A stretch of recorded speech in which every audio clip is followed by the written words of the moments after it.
გამარჯობა, მე კონსტანტინე ვარ. წმიდა სინოდმა პატრიარქობის 3 კანდიდატი შეარჩია: მეუფე შიო, მეუფე გრიგოლი და მეუფე იობი. ამ 3 კანდიდატს შორის გააკეთებს წმიდა სინოდი არჩევანს მაისში. პარლამენტში შეტანილი სამთავრობო სტრუქტურული ცვლილებით ემატება სახელმწიფო მინისტრის პოსტი, რომელსაც მამუკა მდინარაძე დაიკავებს. დღესვე პარლამენტი სახელმწიფო უსაფრთხოების სამსახურის ხელმძღვანელის პოსტზე გეკა გელაძეს დაამტკიცებს. აჭარის მთავრობის თავმჯდომარედ ზურაბ პატარიძე აირჩიეს.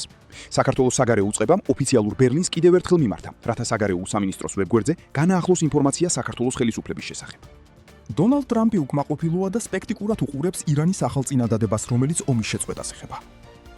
ტუაფსეს ნავთობგადამამუშავებელ ქარხანაზე დრონებით თავდასხმა განხორციელდა.